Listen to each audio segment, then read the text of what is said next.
am Bam Dam, a damn Alabama fan and proud of it. Gump Nation forever, brother. Namath again faking, quickly finds his target. Now cuts in. He's at the 40-yard line. He's at the 30. Quick drop throws in the end zone. Each number represents an expectation, a challenge that only a championship tradition can issue. Pressure. Anders hits him. The ball is loose. Alabama, here comes a heat. Cornelius Bennett. Whoa, did he get lit up? It is an endless passing of the torch that urges the wearer to enrich his legacy. Brings pressure up the middle in a hurry. They can't get away from Duncan. Alexander first down and more. Richardson breaks free on the sideline. Turns the corner. Can you say goodbye? Because at Alabama, tradition is not retired. It is built.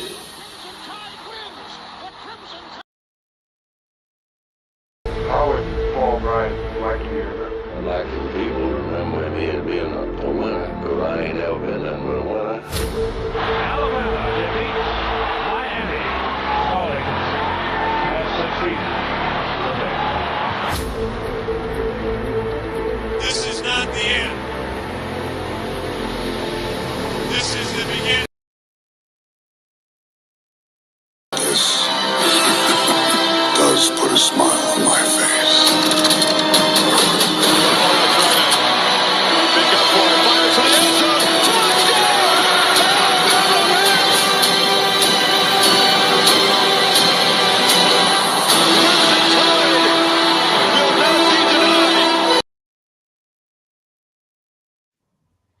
All right. Good evening, everybody. This is a test. A test of all test of time. All right. Let me get my screen set up there. All right, guys. This is going to be a collaboration, guys, of different channels and of different personalities. And we want to try this one out tonight. Over to our fine leftovers, that good-looking, handsome fella we all call Rags and Fitness. How are you doing tonight, Rags? Hey, man, I'm doing great, man. Just a little stuffy, but I just want to say to my people out there, man, roll, tide, roll, baby.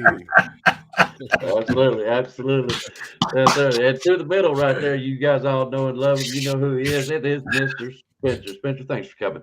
It's the ball-headed one. Sorry about that. I'm sorry about the glare. If y'all had to, put your sunglasses on middle of the night. That'd be fine. I got you going. I'm rocking my Farmer Strong shirt right here, just so y'all know, for the farmers, right there with y'all. And I'm just happy to share the same screen with my man Rags. My man's I've been following his workout routine. He's actually got this old man here getting ready to turn 62, changes a little bit of his lifestyle habits. Believe it or not, this young, good-looking man over here. No, well, not that one. This one. Good-looking man right there. What he's got going on. I mean, I do appreciate you, Rags. I want to thank you personally. I hope it don't kill me, but if it does, it's for a good reason. We're gonna do it, man. We're gonna do it. We're gonna get these lifestyles a little bit healthier. I got a lot of weight to lose, guys. So yeah, let's go. Let's go. Yes, sir. Yes, sir. Hey, guys, if you haven't caught him, it's a great show. He gets on there for about an hour and just talks football, anything that he wants to. I've been on there with him a couple times. Go over and support him like I try to, and make him laugh. Make him work out, make him do something. Don't let him get slack on that thing.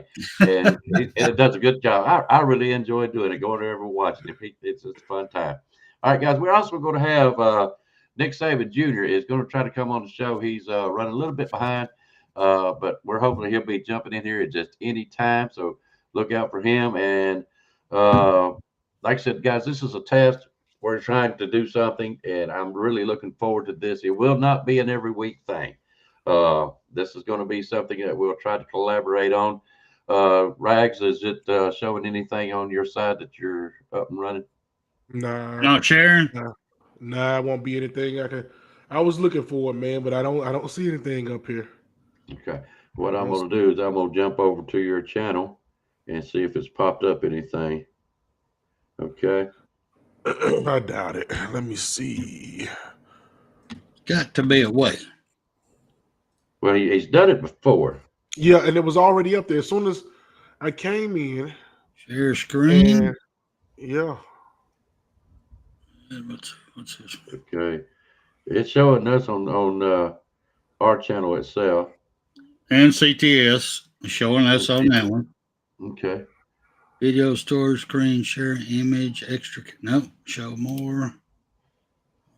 Nope. I'm not seeing it on my side. Yeah, I don't know. It's something small that we're missing.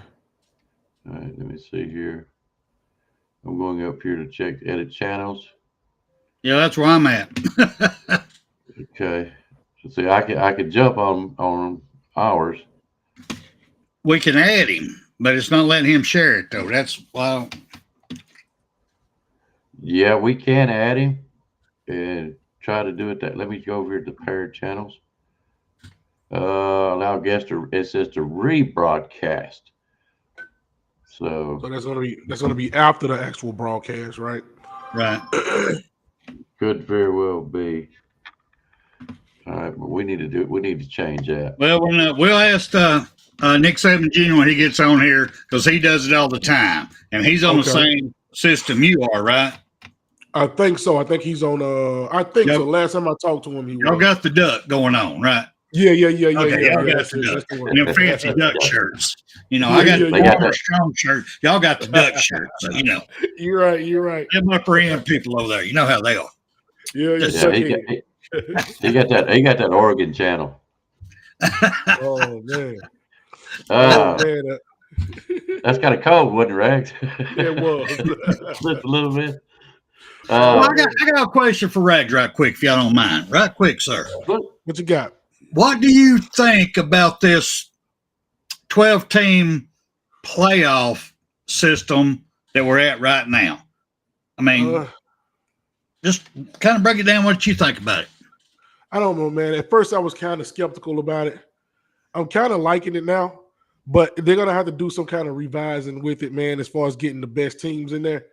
Because like a lot of people been saying, a lot of these bowl games are better than these freaking playoff games that's been going on, man. And I mean, you look at I forget some of them that I sit up here and watched. Even the Vanderbilt Georgia Tech game, it's better than Oklahoma, than Ohio State and Tennessee. I mean, I just feel like they're gonna have to learn how to rank these teams a little bit better in order to get the 12 best teams into the playoffs. All right, hold up, guys. I cannot bring this man on without this. Okay, so y'all give me just a second. Go for it. So what we do is important, but how we do what we do becomes more and more important. And that's for every guy here. We got to do it better. Our goal is to have the kind of team that nobody wants to play, and that means that we have to impose our will to dominate the competition all the time. It's all about. I'll tell you what. Looking good, brother. Looking good, sir. I don't know what to do with so many good-looking folks on here. I'm gonna go get me one of them Freddie masks. You know what I'm saying? Quick question. Junior, was you able to share with your channel? Have you tried? I didn't even try. Okay. Can you help? You're on the same system Rags is on. How do you share it? Honestly, I don't know because I never tried it. Oh man. See, Nick, if you usually it's up there on the top of this thing right here to be on this bar, it'll say something to the effect is share screen or something like that. Or broadcast to your channel. That's what it says, something like that. And it's not doing it. I thought I've seen you do it before, Nick. You never done it before? I don't know. KB's always done it. I will definitely get with KB because the reason we're doing this is to help everybody out. It's a family channel now. You know what? It's like an end around type deal. You know, everybody's getting a share into the love. You know, everybody gets to see these pretty faces up in here. Mm-hmm. Yeah, that's right. You guys quit. Yeah, because what we're going to try to do is like Rags comes on his channel, we simulcast off of him. Yes. If say Junior wants to do it, we simulcast off of him. You know what I'm saying? Just show the love everywhere. You know what I'm saying? All right, let me respond real quick. Jeff, there's no way I can check on it right now. I have to wait for the chat to pop back up. That usually takes 24 hours. So I won't be able to check your Oregon and Ohio pick. And road tide to Jeff, by the way, Bobby Sprinkle, Mr. Jones, and let's see, that's the only ones I've seen that's typed in here lately. I did get Bobby. So anyways, all right, let's go ahead and go back and do like we want to do. All right. Spencer, you asked a question. Go ahead. Well, I already did. I asked it over there to Rags. He gives her his comment. I'm going to ask Nick Saban Jr. What do you think so far about the 12-team playoff format? Okay, honestly, me, I'm gonna tell you the truth. I like it, and the reason I say I like it because of it's more football. But honestly, I'm telling you, it's gonna be like this every year. Like teams just gonna have it's gonna be sorry teams in there every year. Would I like to see the first round play out better than the way it did? I really do wish it would have been played out better because I seen games last night that I think that would have been more competitive teams in the playoffs if they would have made it or whatever. But I guess it happened the way it happened. But I like it. I'm not mad at it. I'm just telling you, I'm not mad at it. I'm not mad at it, but I will tell you like this much, and I thought about it a while ago. I mean, come on. What was the most exciting game of the first round? Was it the Ohio State Tennessee game? Was it the Indiana Notre Dame game? You see, I talked to some people. I talked to some Notre Dame fans. They said, it was popular up here. Look at the ticket prices. Ticket prices for like the SMU or whatever. Let me see what the first round was. Sorry about this, fellas. The Tennessee, Ohio State probably was your highest. Penn State was probably about like $100. Clemson and Texas might have been 120. That kind of stuff. Your highest paid tickets ended up being $2,000 for the Notre Dame Indiana game. Now, of course, that's not what the regular ticket prices were, but that's what they ended up going for. And my point is, the games are not exciting. I don't want to watch girls play. I do. I don't want to watch that. I want to see the main event. I want to see the competition out of this. But the problem is, the committee has agreed with the Power Fours and the Power Fives and whatever you want to call this kind of stuff to get these other teams in, such as Boise State. They're going to make it over $1 million. I think it's like 1.8 just for being in there, so they can spread it. But it's not producing what I call good football games and what it should be as of now. This is not basketball. They're using the same format, but I think they need to start considering the strength of the schedule to get your South Carolinas, your Ole Miss, and I'm not going to just say Ole Miss, let's say Michigan, that will give a stronger competition. I think Michigan can beat any team that's in this playoff right now, especially with SMU, Clemson, Arizona State, Boise State. Yes, I think they can compete. Ohio State. Well, Ohio State's already beat them, brother. I'm talking on top of my game. Hey, but I'm just saying it needs to be refined. It's also it's one of those things. It's also subjective to me. My personal opinion, it's gonna be like this every year, though. I feel like if we get in, ease the way in, whatever, it's still gonna be that first round. It's gonna be a lot of duds, and I still ain't mad at because it's still matchups that I'm not used to seeing all the time. Do I wish they were more competitive? Yeah, because most of all them games I checked out early, and I'm not the check out early type guy on football games, but I checked out early on a lot of them games. You kind of want to check them out to see the style of football in different kind of regions, wouldn't you? Yeah. I'm saying I checked out, like I cut it off, and I usually don't do that during football games, but that's how the first round went, and that's just how it's gonna be. I feel like I said this before the playoff even started. Like when they first mentioned it, I said it's gonna be a whole bunch of irrelevant teams in the playoffs now, but it is what it is. Hey Rags, quick question to you. Okay. Do you think we got this 12-team playoff? Now, I've got a lot to say about it, but I'm just curious because Nick Saban Jr. made my mind when these little blocks hit up here, and I got this thought for you. Do you think if we took the BCS computer format and had them pick out the top 12 teams instead of a group of people who don't even know football picking them out? What do you think? What do you think about that one? I ain't gonna lie to you. I love the BCS. I know a lot of people didn't like it. For one thing, the BCS loved themselves some Alabama football. They did. So I don't care if we would have lost every game. The BCS would have said, "Guess what? Put Alabama in there." Now I'm just playing, but I do like the BCS. I do like those computers. I really do, and maybe that's what we should go to the computers, right? Because my bad. Go ahead, go ahead, Nick. Go ahead, Nick. You good? I do feel like the computers are picking the better matchup.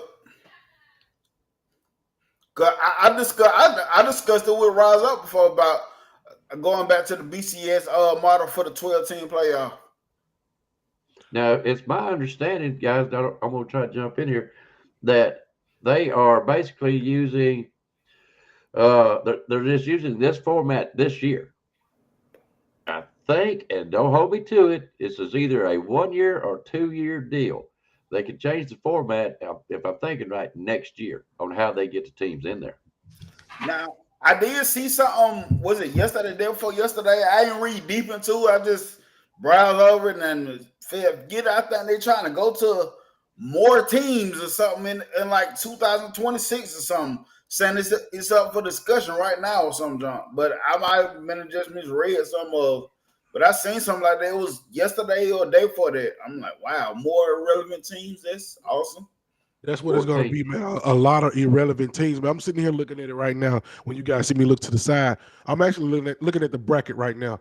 And there's a lot of these games on paper should have been a lot better than what they were. Like I said, we're looking at Tennessee. We're looking at Tennessee, Ohio State, man. There was a dud first round, and it should have been a lot better than that, man. We're looking at Indiana, Notre Dame. I feel like that should have been a better game. Clemson, Texas. I mean, I guess the committee's doing what they think is right, but it's up to that team to get in there and actually play football too. So, I mean, they got to be ready to play when they get in there. So that's just what I'm looking at as why these teams are not getting up for the playoffs. You know what I'm saying? I don't understand it. I'll tell you what, it show you that home field advantage mean a lot too. You got a point. We had this talk. Yeah, you're right. You're right about that. The home field advantage mean a lot. Yeah. Well, I mean, So with that being, go ahead. I'm sorry. With that being said, Nick Saban Jr., home field advantage means a lot. So was it not a disadvantage to the top 4 teams who got the automatic bye? And the next 4 teams under them got the home field game at their college for their fans, where the top 4 got the extra week off to sit at home, and only the rich of the rich of their fan base could come see them play. I mean, talk to me. What do you think? Can I jump in real quick on that? Yeah. Why, if your goal is to build up other teams in this league, why are you playing home field advantage to a Texas, Ohio State, when you should be playing the advantage to, say, your Arizona State, your SMUs? That's going to build their prices up. Why are they not doing it that way? Is it because the ticket revenue and the TV revenue won't be enough? What's the deal? You're giving your lesser team, SMUs, Clemson, more of a chance to build their money up. Really? Their stadiums couldn't hold everybody in the SEC. It's like Alabama going to Chattanooga. Come on, really? Please. Hey, if you want to put money in the pockets. What I got to say about that, if you want the home field advantage to win, just like basketball in any other tournament, win. Well, I mean, the same could be said about, we had the argument about Alabama not getting into the playoffs. Win your ball games. Win. That's all you got to do. Speaking David beat Oklahoma, like they made it even worse. Now, speaking of winning, now I'm glad you guys brought that up, guys. Do you believe that you should be allowed to go to your conference championship game? You played to get there now, and you lose that game, and you're still pretty much immune, and you just stay in the playoff talk. If you lose that game, to me, you didn't win it. You should be penalized. I don't care if you go or if you don't go. But it seemed like this year, and now hopefully they don't go further with this. But say a team like SMU, they make it and they get beat by Clemson. Do you believe they should have had an automatic bid just because they played for the conference championship to still be in there? And I'm speaking on the SMU school right now. Do you think they should have just automatically been in there just because they played for the championship game? Y'all go ahead. I'm going to save myself for last on this one. All right, I'll jump in. I don't mind. I think SMU should have been put out. I do. It shows the strength of your football team in these conference games. If it had been Alabama playing Texas and Alabama was to have lost, we should not be in the playoffs. It is an extra game that's an elimination that allows for other teams to get in there if that's what they want to cry about. We're not getting enough from different other conferences. We're put out. The Texas-Alabama game would have been just the same had it been a month later, is all I'm getting at, with the exception of maybe some injured reserve list or something like that. With that exception, you're out. If you lose your conference game, you're out.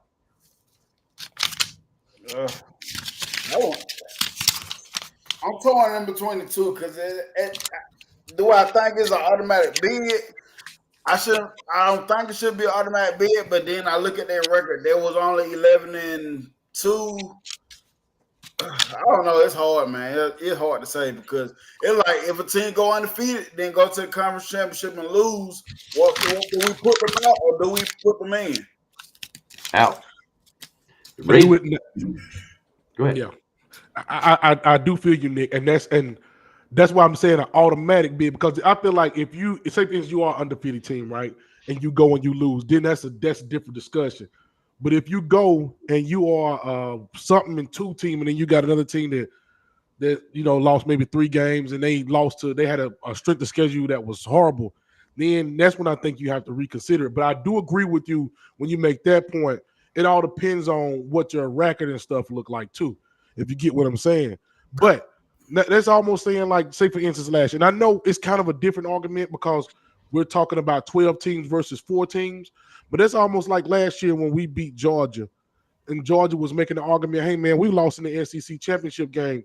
We shouldn't have been put to the side for freaking whoever else, Michigan or whoever else that was coming in there. We are one of the best teams. Why didn't we play? And then we see this year, with the 12 teams, they say, hey, if you made it to your championship game, then you deserve to play. So it's like, I don't know, man. I don't know. Yeah, I'm gonna tell you what I honestly think when strength of schedule should be a matter. When you start equating it is when 2 teams got the same record. I think then is when you should start comparing it, because in the NFL, I know it's not the NFL, but my Buccaneers are 9-7 right now. We probably finna get in the playoffs. Really, do we look like a strong playoff team? No, but we won. We probably about to win the division. Unless the Falcons win some more, win tonight or whatever, we tied. But it's one of them type things to me. I think strength of schedule, when you should really start comparing it, is when when teams got the same record. I think that's when you should start doing it. I think in the interest of competition and better football games, I think if you made the conference just like SMU did, they lost it, and I don't care if they was 12-0, and Clemson was say 9-3. I don't care. Clemson beat them, and they showed that their strength of schedule is what got them there in that record. I don't like that. I like the best 12 teams to be in there. SMU was shown to be not so good. They should have been put out and made room for somebody else. All right. Now, what would you say if they had won, though? Clemson's out. Yeah, but they moved on forward, though. They say they won. Clemson won, but SMU didn't, and they lost in the first round against Penn State. Yep. If I remember correctly. Here's my take on this one. I'll circle back around later on the playoff part, my thoughts on it. But here's my thoughts on this one.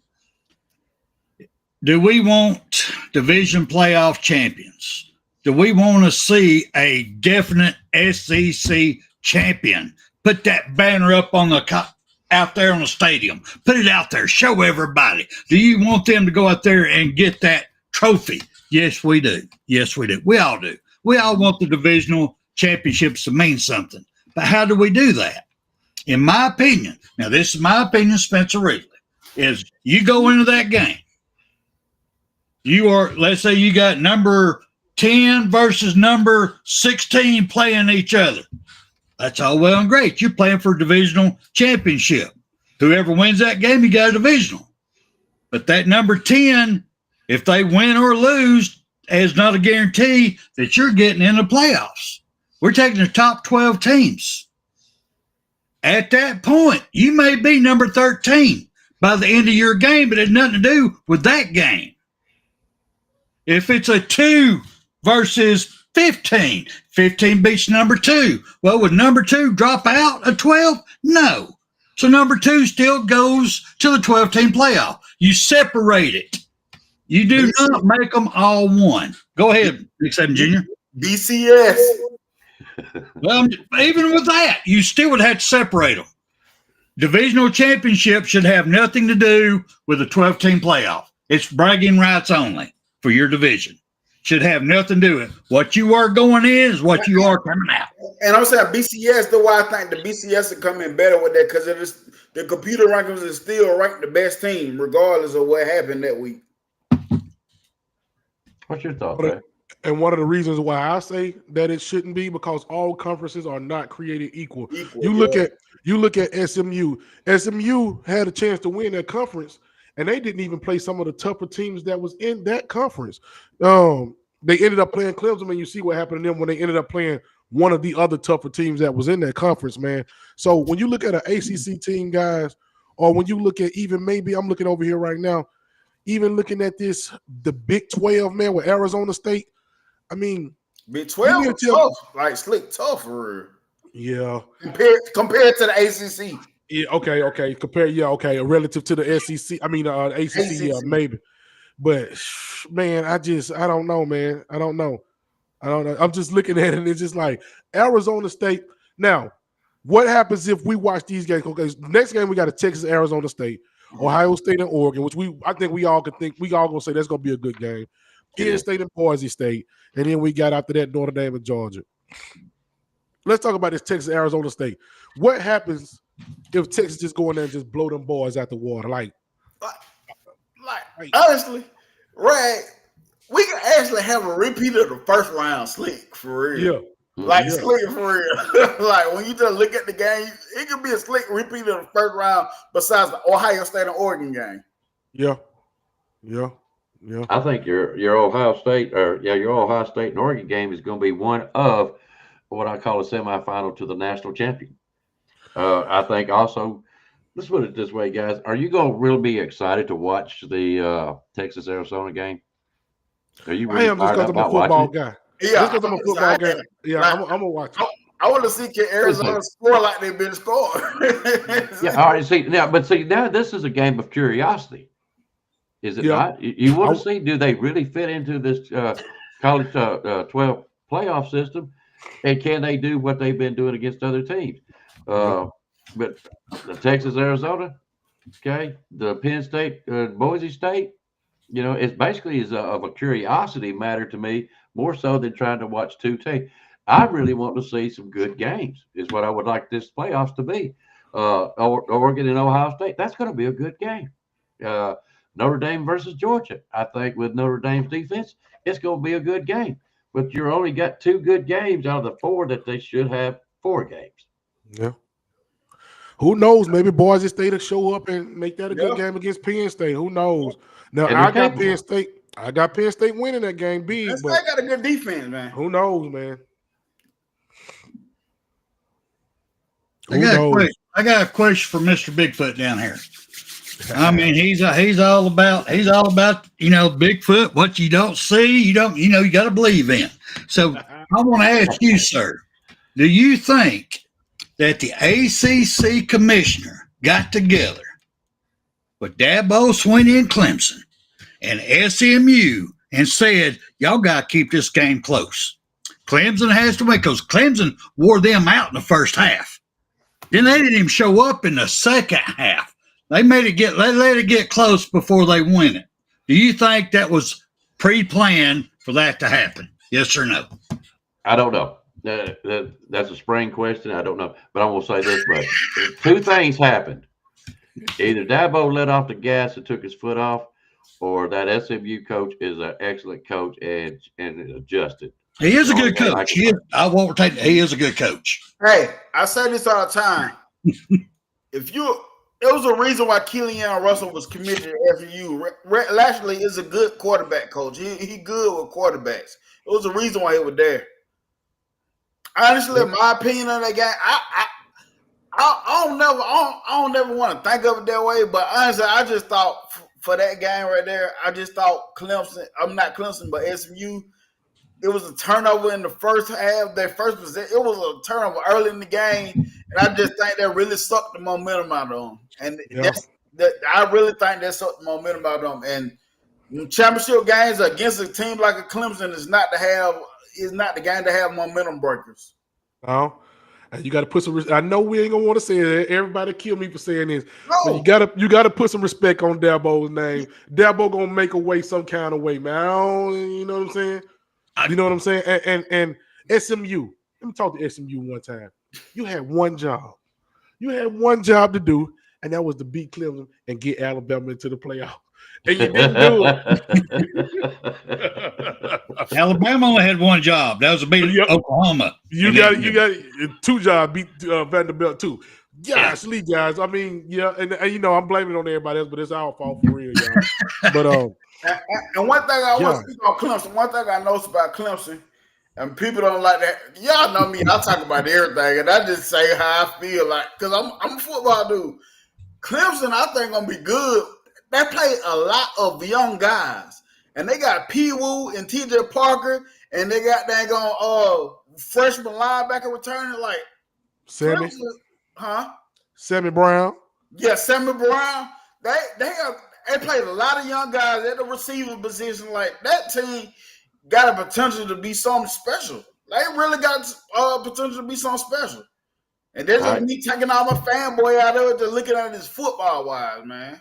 Well, that's what this show is all about tonight. It's not just Alabama. Here's my problem, though. I was reading an article before we come on the show, and the problem that a lot of these schools, especially the ones in the Group 5 and below, is they don't have enough cash to keep the good players. The good players start getting good, and next thing you know, a power team from the Group 4 will have them get into the portal, and they'll have them come up here. We'll pay them. This right now is a game of money. This is what this is. So your guys that's over there in Clemson that you're talking about that's hot right now, next year they may be playing for Ohio State. I mean, look at any of them. I tell you what, and that's true. But for Clemson wise, two of their main horses already said they coming back. Now, can that change? Yes. Two of their main horses on that defense said they coming back. That T.J. Parker and got dang on Peter Woods. Yeah, we was hoping he hit the transfer portal. We was going to dabble with him a little bit, but that didn't happen. Talking about tampering. All right, Spencer, have at it, brother. I'm gonna go do my thing. I'll be back. You go right ahead. You have your earphones on so you can hear this. Ooh, Lord, y'all opened up a can of worms on this one. Let's go. I'm just gonna throw it out there. I'm gonna throw it out to Nick Saban Jr. first up here. All right. With that being said, about this being a money league, do you not feel it coming on? I mean, just like the gospel of God, when he comes into your heart, do you not feel the strength of him? You glow, you feel it all. So are we not feeling the way college football is going right now? That the next level, because college football is all money, it's going to be when you leave high school, you're going to go to JUCO school. Oh, the JUCO is going to develop you. JUCO is going to develop you, and then you get paid the money to the top bidder in college football. Come on, man. I mean, what do y'all think? Come on. Hey, listen, I'm glad you brought it up because that was something I was going to bring up tonight. Now, with this extra eligibility, do we not see one of these schools getting tapped in with one of these Mississippi JUCO schools and be like, look, talking to them, they seeing you like, look, you go here. You develop 2 years here. You come to us. You got 4 years of eligibility level, and we can get you some fat NIL money. If Slick not there, probably Slick pay them NIL money then, just to continue the pipeline.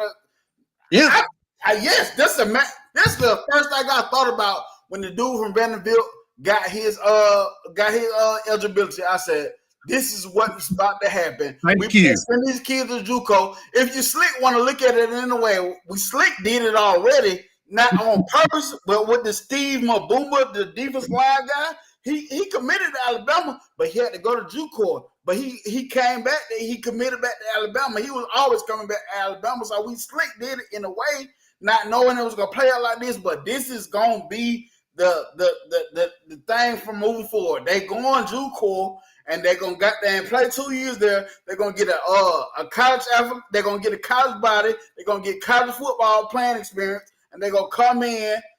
They third year, but with 4 years of eligibility. Yes, that's gonna be the move moving forward. Go ahead, Regs. Maybe I do get what you guys are saying, and I would say this. Now you got to look at it from a coach's standpoint, right? Maybe with some players that's a good idea. Not all the players. The top players gonna go still. Yeah, I'm about to say, because you think about it, coaches want to win and they want to win now. This is kind of like the Nick Saban effect, right? Especially like with the SEC coaches, right? Think of a special talent like Travis Hunter. Yeah. You want this guy right on campus, and you want this guy on campus ASAP because you know he's going to come in. He's a generational talent. You know what I'm saying? Now, like I said, with some of these guys, of course, it's going to work out. And that's what I'm mainly talking about for like the lower ranked 457th ranked in the country type players and lower those type players. That's why I see it more for somebody that got a real upside, got real talent, but you still undersized. You still undersized. Let's go put some weight on. Let's go get some on field development where you can play right now. And but for the top rated guys, they coming now. They gonna come now. So basically, college football is pretty much going to be like more of a professional sport, and the JUCO level is going to be more the amateur. Yeah, I get what y'all saying. Yeah.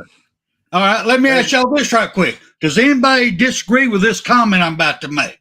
That IMG Academy in high school has not been getting milk money left and right to get the best facility, the best coaching, the best coaching staff, so they can get players from them. Does anybody disagree with that? Oh, no.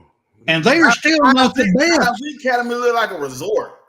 Thank you. And guess what? That ain't even the only one. It's a few more of them that's like There's a lot more. There's a lot more. I think IMG's like number 7 or 8 on the list. I mean, I've got it downloaded. I haven't pulled it up. I was saving that for another show. I was researching that today. I'm like, oh, this is where we're going with this. We're going because me personally, I love watching players with heart. I want them to come out there and play, not because they got paid to play or they're not playing because they check didn't clear. I want to see the heart. So now the heart's leaving college. It left the NFL. The reason I always love college, always. Even though we knew a lot of players getting some money here and there. We knew that. Come on, really? Please. But then, now it's all money here. You got our colleges now are having to guarantee $20 million a year to pay their players. So now all of them are getting paid now. So it's a semi-pro. Sorry, it is. It's a semi-pro. So where are you going to pull from? You're going to go to JUCO. Go ahead. You're not taking one thing in account on this. These guys, these top players, they want playing time. And they want playing time for one reason. It ain't hard for the school. It ain't hard for the team. They need film for the NFL. It's what they need. It's an audition tape. It's what they're doing right now. How much money they can make while doing this. You're going to pay me to play, but you're going to get me into the NFL. That's why they're going to the highest player or highest bidder, I'm going to say. If you don't give them playing time, transport them, here I come. Go ahead. This is why I disagree on it. Because a lot of players really going to the highest bidder. They ain't going to no goddamn for no film. Now, when you see Alabama players that have hit in the portal, now they're making decisions where they get in trying to go to schools and get film for the NFL. But a lot of these guys that you got true freshmen that is play one season there, play every game, but they hit in the portal. That's a money thing right there. That's a money thing. It is a money thing. But I still think, and I think the guy's right. If you don't get in, get some tape out there, NFL ain't gonna hardly look at you. They're not gonna come to individual games like scouts used to do. They can just put it up on the internet, watch a game, and see how good you are, see if you fit in our system. And I think that's part of the reason. Go ahead, Ray. You got my guy right here, MF Jones. He put Mattadai on there when we were talking about those schools. So you got like schools like Mattadai, Bishop Gorman. You Yep. got IMG Academy, St. Francis Academy down in Florida. You got even Carrollton, man. You go on that campus. That campus is crazy. So what I'm gonna say is this: I'm gonna take it a step further. They're about to start breaking these boys off in high school. They are about to start getting big checks sooner or later, and if they're not already getting them, listen. When they start seeing these guys as freshmen and singing, because just think about it, you got to get the leg up some kind of way. And how do you do that? You got to get them while they're young, man. I believe they're about to start entering these high schools are about to be crazy, man. Already have. You got Trent Seaborn and Thompson. He had got offered NIL money, but he just had to move to stay at Alabama. He chose not to move, which I like. I like the decision because he thinking from a football aspect, but he got offered NIL money, but all he had to do was move out the state of Alabama. Yeah. And go somewhere that high school accept the money. So they already, Texas is already getting NIL money and stuff like that. It's crazy, man. It's crazy. And a lot of these kids, man, they need help with their family. Like, say, for instance, now I'm not, don't, and I probably shouldn't say this, and don't take me for 100% on this, but I read an article when Caleb Odom committed to Alabama from Carrollton, that his mom and them was moving out to Tuscaloosa because he had a special needs sibling, and they was going to get a lot of help from the university and, the hospitals and stuff that was nearby. All of this stuff is being taken care of. The university is paying for a lot of this stuff, man. So you got to take into account when players are not happy, and then you look at the stuff that was going on in the background that a lot of us don't even know about. It's crazy to me, man. I don't know, man. I just think you got to count your blessings, but who am I? You know what I'm saying? I know from a standpoint, it was a player in Georgia. He played for Georgia back in the day, round when I got out of high school and stuff, around that time, whatever. So this was like 08 and whatever. It was a player that played at Georgia. His mama never been to a Georgia game before. So that's how we talk about NIL, but there's certain ways that I ain't mad at for certain reasons like that. Because now in these NIL deals, you got a family like me, family of 7, that we are in the package deal in that package where they're gonna fly us out to the games, and we got somewhere to sit during the game and stuff like that. So, okay. On that note, Nick, you go package of 7, right? Right. So you get a coach. I'm your coach. I'm your football coach. I call you up. I say, hey, Nick, come to my program. I'm gonna make sure I take care of you, your siblings or your son, whatever you want to put it. Right. I'm gonna take care of the whole family of 7. Right. You come out, I take care of you. You may even have some special needs. Somebody in your family. I make sure you got everything taken care of, and then you leave me after I took care of you. Oh man, like. I don't know. I don't know where these kids' hearts are at. I do understand, man. You want playing time. I think a lot of these players was upset with the quarterback situation and a lot of play calling and all that, man. But I don't know, man. It's bad. I just showed you a comment a while ago by Mr. Jones talking about the transfer portal, changing programs, working different coaches, constantly learning different systems. Is that also the transfer portal to me has disabled the coach into his disciplinary ways of developing these young men into the football players that he would like in his system is what I'm looking at. So if I'm sitting there with fear that I could lose a player because I might have a little bit more strenuous development for a certain player, and I'm afraid he's going to hit the transfer portal, does that not affect the development of a lot of these players? No. I believe so, and I believe, to be honest with you, we're going to be one of those programs that's going to struggle with that because I feel like Kalen DeBoer is more of a player coach. And like I say, you guys, please, hey, chime in and tell me how y'all feel about that, man. I feel like that we're going to struggle with it. I really do. It's going to be some times, man, where he's going to give in, just like with Jalen Mbakwe. I mean, he's good. He's a talented guy, but if you're the coach and you don't think that that's what he should do, then you got to let him go about his way. You know what I'm saying? And I know the reason why we kept him because we didn't want to lose Hollywood is another. And not only that, he's a good athlete, right? So we did want to keep him on the team, but I don't know, man. I thought with the NIL thing, we're gonna be it's going to be a lot of business decisions made. And that was a business decision too, to try to keep Ryan Williams. Think about when we see times during the season when they force feeding Ryan Williams. That's a business decision. Like, yeah, I gotta keep this boy happy. He complained about it one game, and the next game, what we do, we go force feeding him to death. Because you can't make these when you paying these kids so much money, you seem like you want them so bad. You gonna make the business decision. It's gonna force us to play kids earlier than when we want to play them because of this NIL tampering shit that's going on now. We're gonna play kids earlier, and it's gonna be hurting. That's gonna hurt development because either they're gonna rise to the occasion or they're gonna get their confidence killed real early and never recover. So it's gonna go two ways. But NIL NIL transport portal is a weird time. But hey, I'm here for it. I got two parts of this one. First one is he's right on development, but that's the reason I'm saying the future of football is going to be through JUCO. Because the JUCO is where you're going to get your development. Colleges ain't going to be looking for your development just like NFL don't. You better have some type of development to come to their team. If not, then they want to get minimum on it. Go ahead, Nick Saban Jr. Before I go further. I'm gonna tell you, Spencer, how far I even thought on it. Where schools try to link themselves to one of them 2-year programs, as far as even try to funnel coaches through their program, keeping the same system going. I even thought about it as far as that. Yep. Go ahead. So I got a question for y'all. So are y'all saying that the program is gonna pay for the kid to go to JUCO and get him JUCO? I think so. Okay, so check this out. This is just think about this.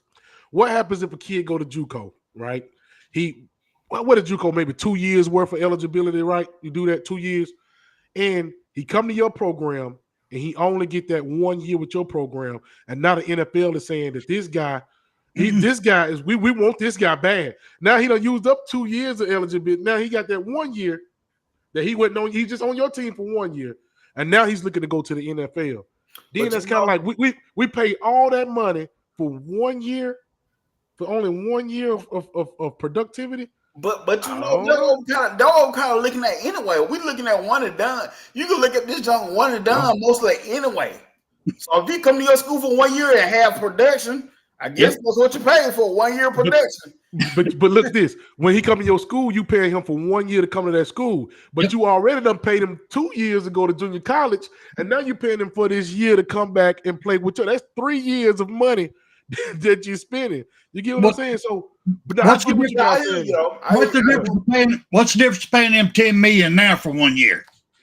Stealing them from another college to come play for you for 1 year. Here's your 10, 11 mil. What's the difference? I feel like if we plan on to go to JUCO, we ain't giving no crazy. I don't see her giving crazy. You're right. It's gotta be a cap on there if you're gonna sit them and pay him in JUCO. Well, is it not cheaper on the school itself? If you pay $200,000 just for him to go to college for 2 years, you get him to come up here, and now he's getting NIL money possibly, and let's say it's up to $200,000, $300,000 for that one particular year. They basically save money out of them 2 years. I'm gonna tell y'all something about how crazy this NIL stuff is. I'm not gonna say the dude's name, but you had an offensive lineman that transferred from USF. He transferred to Oregon State. He's an offensive lineman. He's not even a high-profile player. But Oregon State is offering him first year $100,000. Second year, if he start, it's gonna jump up to $600,000, and he's not even a high-profile player. So, Nick, that only says one thing. These guys are getting money from somewhere, or they got money that we don't even know about, man. I mean, that's a lot of money, man, for you to play a backup, pretty much a backup. He started at USF. That's what I'm saying. What I'm saying. He from this area. He from Tennessee. That's crazy to me, man. I'm like, what the hell? And then you know they got that money to pay him, but then you got freaking Mr. Byrne here saying, "Hey man, why don't you come out your pockets and lend me something? Lend me whatever you got." Mr. Byrne better go. So we can pay some of these players. He better be happy about the Alabama t-shirts I'm buying. They better be happy about that shit. All right, well, let me ask, since we got that covered now, let me ask y'all this now. I'm going to throw it out here real quick. I can't help it. It's just these floodgates are opening up, how things are flowing. I'm going to kind of back it up a little bit. Do y'all think that it would be better on the playoff format for us to go 16 teams or 8 teams?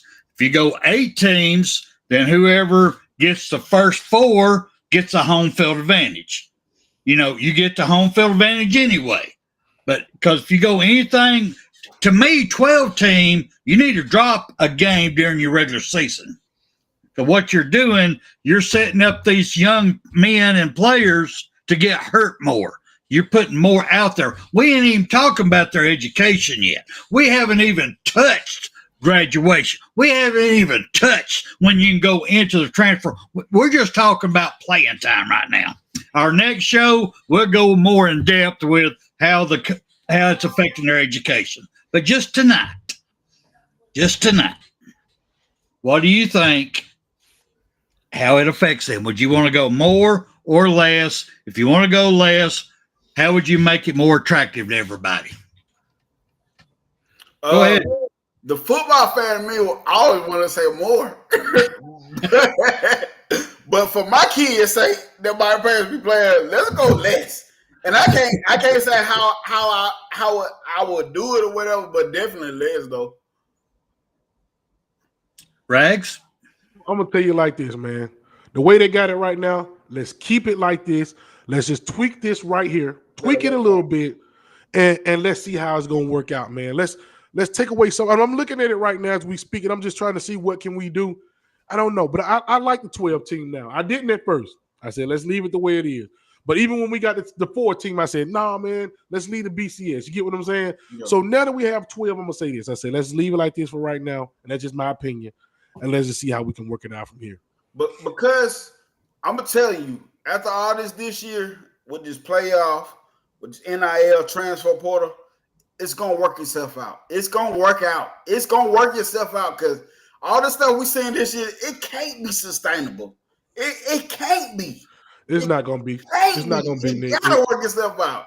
Mm-mm. If it don't work itself out, I'm looking at this world as like, oh, we really screwed. Screwed. Like it gotta work itself out. It can't be no long-term thing. They're gonna have to put some rules and regulations on it. Got to be. Yeah. Now who has the cojones to step up and make these rules? The first step I wanted to see is happening that I've talked about when this first started, that the colleges need to have control over the people who have their scholarships. Because if you get a scholarship, you're responsible for their safety and well-being. But that opens up a lot more can of worms. Well, they're financial contracts now, though. They're not even scholarships no more. They're financial contracts now. Right. Do you feel like the NCAA should get involved and they should be the ones that's governing? Everybody feel about the NCAA. That's the reason why I like this. We've opened up for our next show, hadn't we? We got a whole different. We got another show we just opened up. I knew y'all was gonna say. I knew he was gonna say that. Do you think the NCAA should be the ones taking over this? Yeah, man. Hey, even Jeff Franklin came out and said himself, Nick Saban need to be the commissioner of football. He said something that everybody else been saying. I would love it, Nick, but you know what they're gonna say. Oh, he's just a homer for Alabama. Just want Alabama in there. But you know what they said too? When he was telling everybody what was gonna happen, he just crying. He just crying. Yep. Like everything playing out in front of their face right now.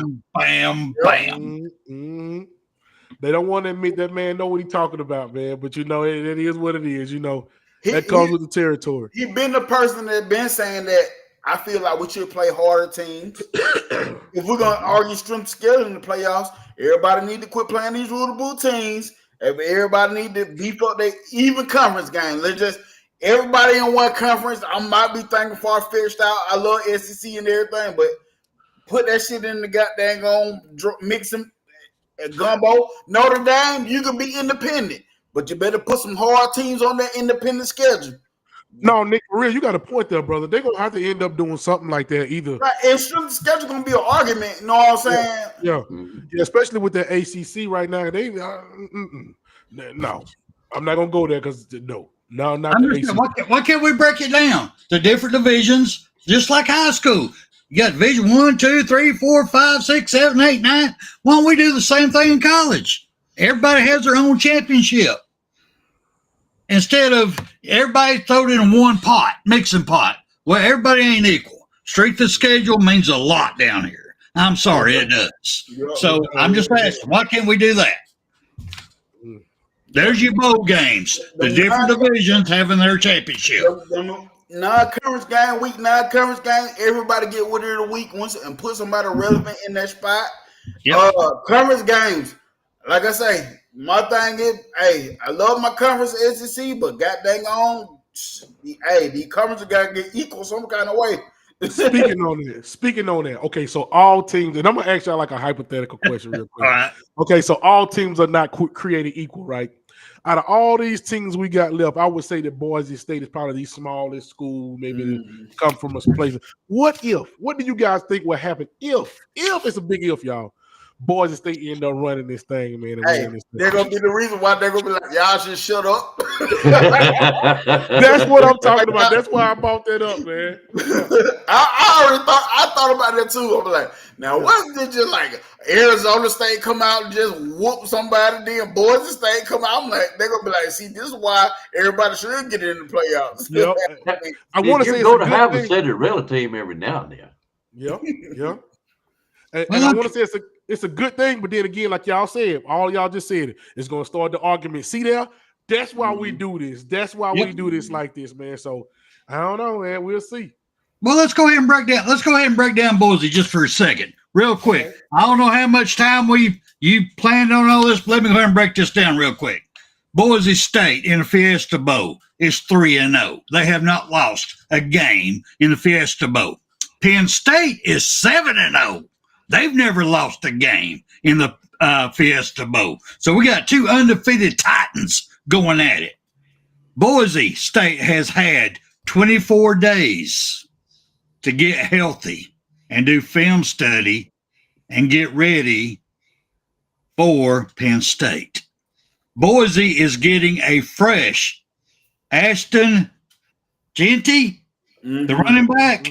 He's healthy now, y'all. He was hurt. He's been hurt, but now he's healthy. And this is the healthiest that Boise State's offense has been all season from day one. Their opening game. This is the healthiest they've ever been. All 11 starters are playing in this game. All 11. All 11 standing in this. Every single one of them. I do not see Penn State's O-line as great. I think Penn State's O-line is the weakest part of their game. I really and truly do. Just throwing it out there. Now, do I think Boise's going to win? No, I do not. But there are opportunities here. A couple of ball bounces here, a bad call here, a great call here, a turnover here. It can make a difference in the game. Just saying. Just throwing that out there. Let me go off of that one real quick before these guys go. Boise State, if any team out of this these playoffs this coming week, Boise State has the best looking team or the best chance to be that Cinderella team this year. Arizona State's, come on. I mean, really? You got Arizona State ranked number 4? Is that simply because you're in that particular division or that conference? You stayed ranked that high. You see where I'm going with that? I don't see Arizona State should be ranked even number 4, 12 maybe, but not number 4. But out of them two teams, Boise State has the best chance of making some noise in these playoffs, in my opinion. Okay. I hate it when I hear crickets. Hey man, now I didn't want to overstep now one of y'all, man. But yeah, I mean they good. They are good. They think that Fiesta Bowl. They are not a stranger to that Fiesta Bowl. I remember one of the biggest Fiesta Bowls they had is the Statue of Liberty play. Y'all remember that when the guy he ran that ball behind and beat Oklahoma. I don't know, man.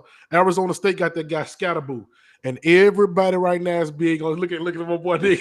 Everybody is big on Scatterboo right now. Hey, no one was said about Arizona State. I was like, oh, he's a real deal. I'm sorry, he is. I love having him running for Alabama. He's a real deal.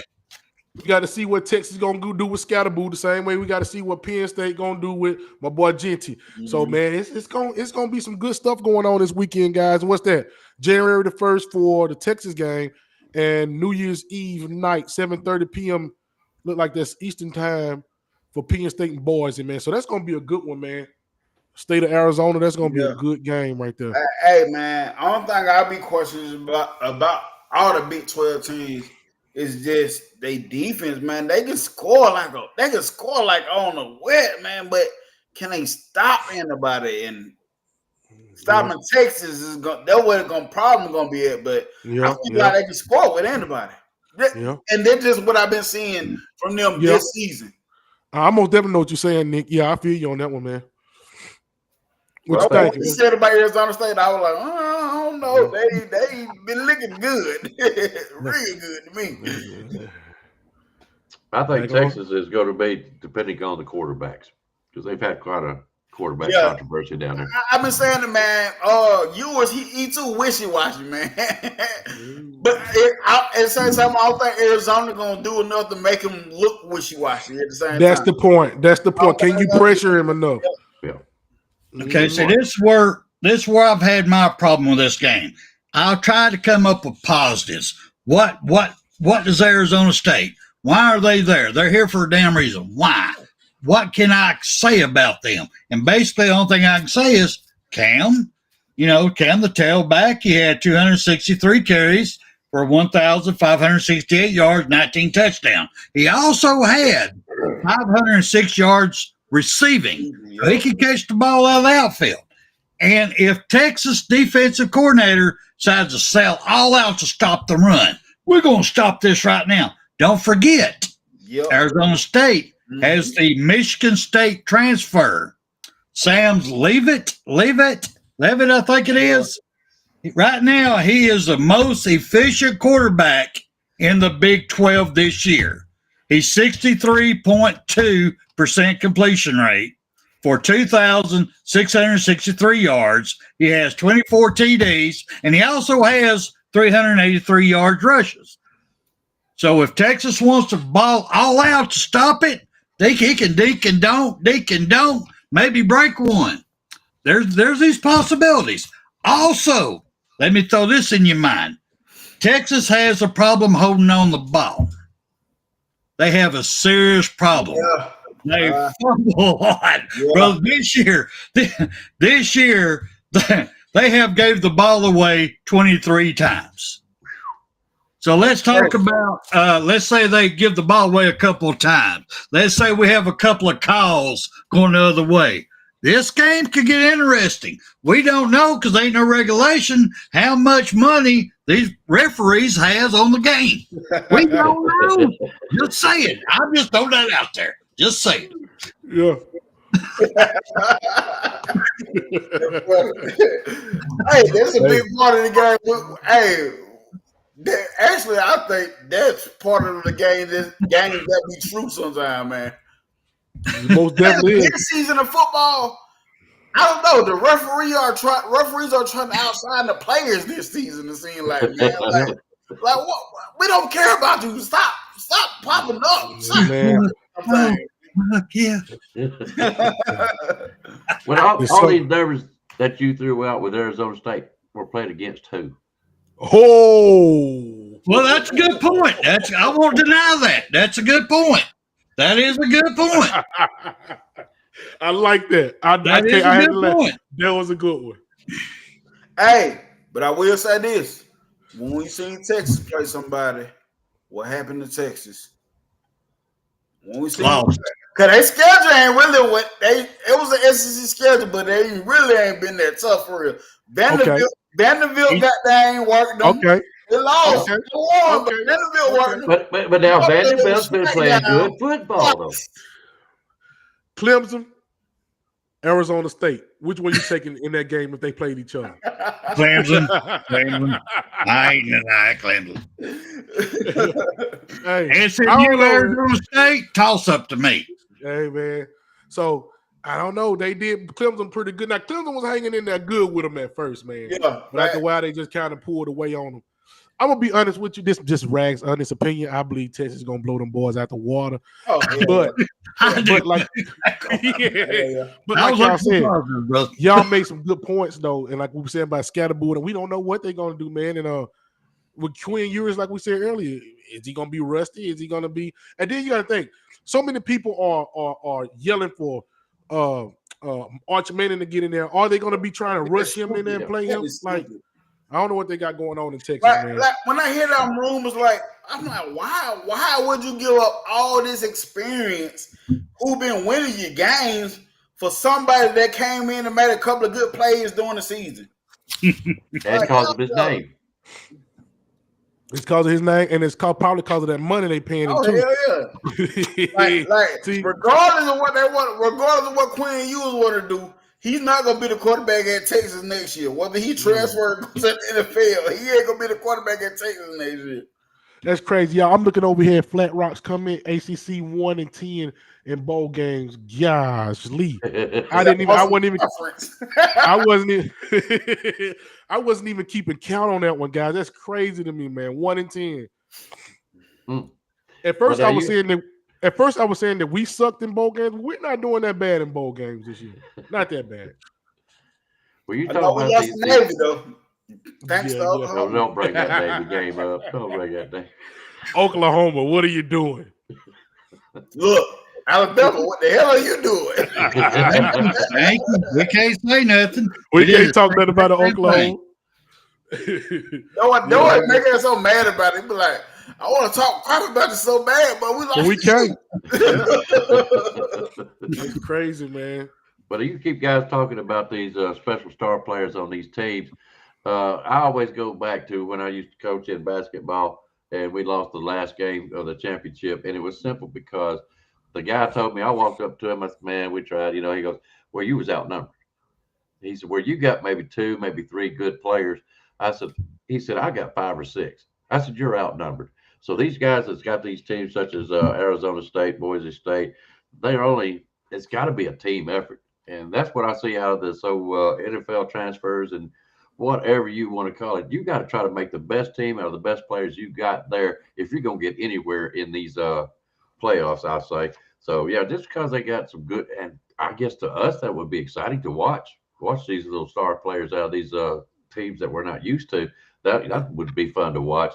But they're going to be easy schemed, and they will get beat by, quote, more, better, talented teams. Mm-hmm. It's gonna be good, man. It's an elephant in the room that we're not talking about right now. Yeah. And I kind of want to know you guys. I've got it right here. I'm waiting. Go for it. I kind of want to know you guys' opinion, but then again, I don't know if we should talk about this right now. Go ahead and bring it up, bro. Y'all already know what game I'm talking about. I ain't gotta Look, we done talked about every other game besides this game. Y'all know what I'm talking about. Notre Dame and Georgia. Y'all already know it, man. Just want to ask you what you think. Now, I think if y'all saw me the other night talking, you know who I think is going. Yeah. But listen. I'm still 10 toes down on Georgia, bro. Okay. And I'm gonna tell you, and this is just me looking at it from the outside in. I know they're gonna do what they do, but if they can just call this offense like if Todd Monken was calling it, Todd Monken is not the OC now, but I think Gunnar Stockton has those capabilities of a Stetson Bennett where he can use them legs and buy time. And I think he's a better passer than Stetson Bennett. And now, don't get me wrong, this is all based off of what I see him doing coming out of high school. Yeah, Not I understand. not even the last game, not even that. You know what I'm saying? But I understand this Georgia quarterback system. I said Georgia would never have I realized they would never have an elite quarterback because of it's a system thing. The next man up has been waiting 2 to 3 years already. And I feel like he's gonna come right in. I don't think it's a hard system that they have to get that he has to adapt to, and he already know it. Not Todd Michael, but Bobo. He recruited Stockton out of high school when he was out in South Carolina. So I think this is honestly, I think Carson Beck, with all the experience that he has and then winning a lot of games, honestly, I think this might be a blessing in disguise for Georgia. I think so too. Let me ask you guys a question. On the Notre Dame side, yeah, I have to talk Notre Dame sometimes up here. But in that game of Indiana, do you think that Notre Dame's defense was that strong that it pretty much shut Indiana down, that they have that great of a defense, or do you think Indiana was just a pretender? I think Notre Dame defense is good. That's me personally. I think they got a good defense. I agree. You agree? So do you think, now that being said, that Notre Dame has a chance, defensive wise at least, against a new quarterback at Gunner? Heck yeah. Stepping in, do you think so? So this is going to be more of a good game than we are expecting now. Yeah, I can see that. Right now, because when we talk about Georgia, honestly, they got a good defense, but their defense ain't been really the dominant defense that we just been seeing all the time. So you know what I'm saying? And I say this about football all around, not just picking at Georgia. Is well, especially as Alabama fans, we want to see the Ashawn Robinson, that type of defense. But football has gone so far past that type of style of defense. As of right now, in this era, what we got going on, we're not going to see that defense from nobody. We're not going to see that defense from nobody. So Notre Dame, they got a real good shot now. I'm just riding with Georgia. I'm not saying it's a blowout in there. Right now, look at whoa. Is something wrong with my mic, y'all? Anyway, no, you ate it. Oh yeah, look, that's what it You got up here, you wanted to talk, baby. Go ahead. Right now, they got Georgia as a 1.5 point favorite, look like, guys. So, I mean, that's a tight game. They got that game, man. Right now, it's actually the closest game. The next closest game, they got Ohio State and Oregon at 2.5, Ohio State. Then they got Texas at 12.5, and then they got Penn State at 11.5. Your two best games right now. Now, we just done pick them Saturday, and I'm sure this is going to change, but we have to stick to what we done on Saturday. Yep. But we had Ohio State at 2.5, so it went up to 3 as far as our concern.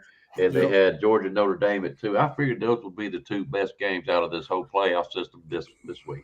That's what it's looking like. And like Nick said, man, back to what Nick was saying, Georgia is a talented team, man, and you can't take nothing away from them. I'm just going with Notre Dame right now because I feel like they want it. Hey, they're right. Go ahead. I'm agreeing with you, though. They're riding a wave. Like, they call them momentum that I think it's going to be hard to knock them off that momentum right now. I agree, Nick. I agree. Let me ask you a question. Georgia had Carson Beck. I'm not a big fan of Carson Beck, but he would play a game and he would fall down. And it was a lot of times the whole season they would get behind a touchdown or two, something like that, maybe 3. And they would try to make a comeback usually by the end of the third quarter, the fourth. And Carson Beck was able to pull it out just by the hair of his little chin. I know where you're going with this one. Go ahead. Yeah. Okay. So could it be also not only Carson Beck, could it be the play calling from Georgia's OC that is causing this little fallback during the middle of the game, and they're having to pull it out of the air? I don't know. I know a lot of it is on their players themselves too. A lot of them boys drop a lot of passes, bro. Yeah, they drop a lot of passes. That like Georgia offensive line ain't been all the way healthy. They running back room ain't been all the way healthy. It's been a lot of stuff with Georgia this year. Right. That's what I want. I'm just kind of trying to get a feeling for what you think Georgia can actually do against. And we already established Notre Dame has a good defense. I want to know what you think about the offense. See, well, I thought you was going with that. I thought you was about to say, they depended on Carson Beck to pull them out of a lot of stuff. Yeah. Now, is this guy gonna start? Then gonna be able to make comebacks and stuff? Because we all know Georgia like to start slow. They start real slow. Then by second half, they crank it up.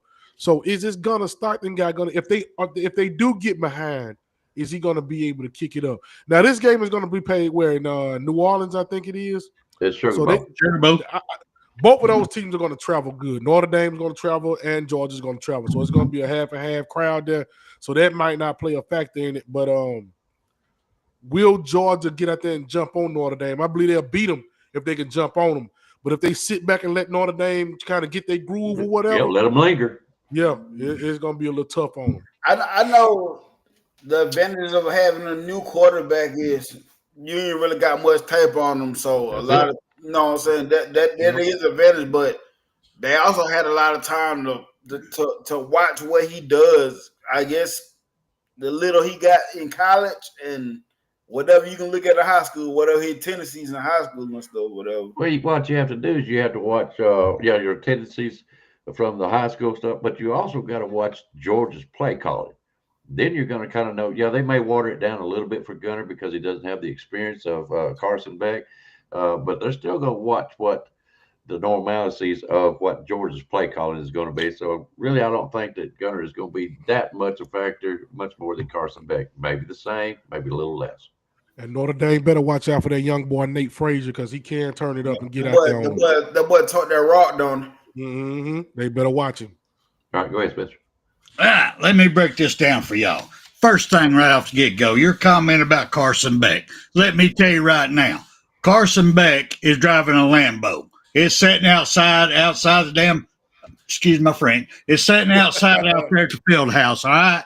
Carson Beck's doing that. So what Carson Beck is doing that Gunner hadn't got yet, he's got that phone up there waiting. Okay, we're behind 2 touchdowns, all right? Come on, 100,000. Ooh, 100,000. We're scoring this. We're scoring now. All right.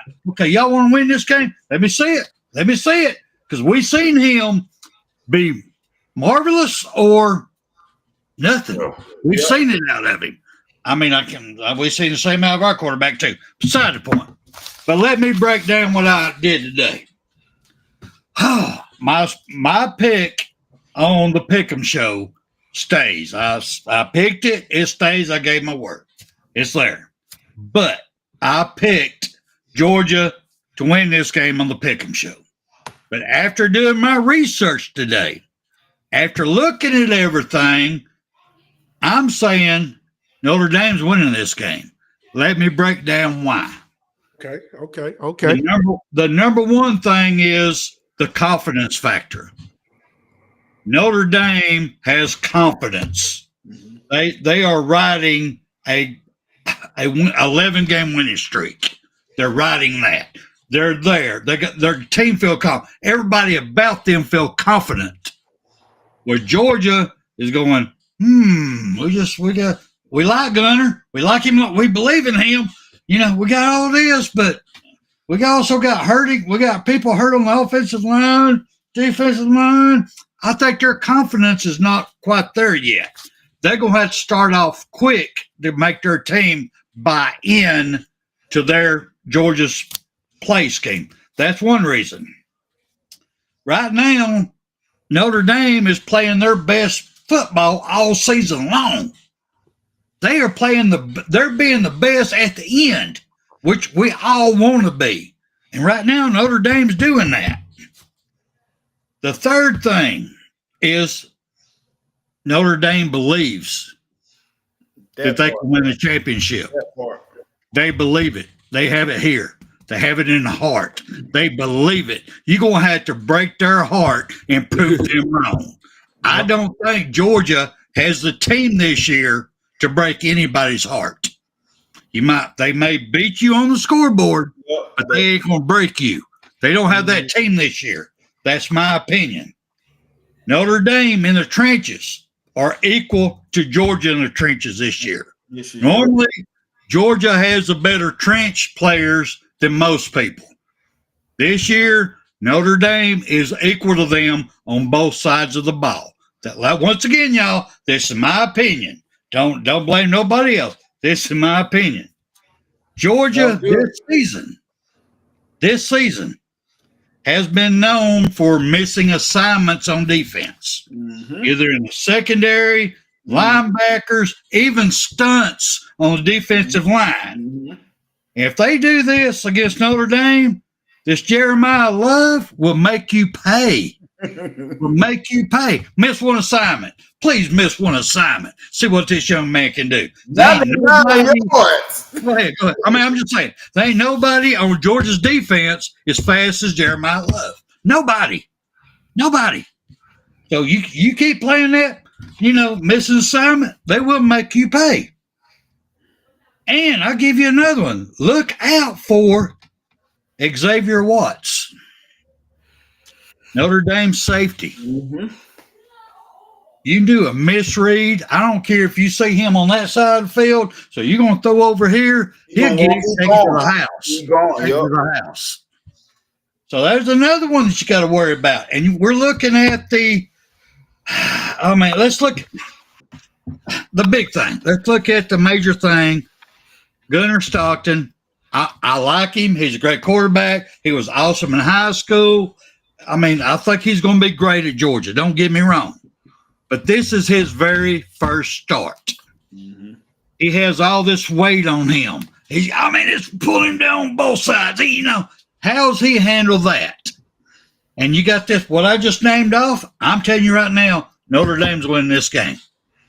It's just like Greg said once before, Notre Dame's going to be hanging all over your quarterback. Go ahead, man. Y'all crazy, man. But I ain't mad at it. Like I said, I picked Georgia, but I would agree with Raz. Like, Notre Dame is riding a high. They are on a high right now, and it's going to be hard to bring them down right now. Yep, they got everything it takes. Go ahead, Rex. And plus, Notre Dame done been through the fire. They have lost one of the worst games that you can lose this year, man. And they know if they come out and they I was about to say a bad word. If they come out, and what word can I use? If they come out slacking, they know that Georgia gonna jump on them. So I think they're gonna come out trying to play good football. I'm looking at them, seeing what B. Jammin just said. Notre Dame hasn't played a lot of good teams this year. Might not mean anything because I thought the same thing about Michigan last year. Hey, you never know, B. Jammin. You never know, man. Well, I'm a big believer in a team that gets us on fire at the end of the year, hard to handle. And they got a very good shot just as well as anybody. So just so you know, I got it right here. I picked Notre Dame. Okay. Yes, you did. Only one. We'll see. I hope that turns out good for me. Well, I tell you right now, I believe the winner of this game is going to win a natty. Not the Ohio State-Oregon game. Really? The winner between Notre Dame and Georgia is going to win the natty. That's my opinion. That's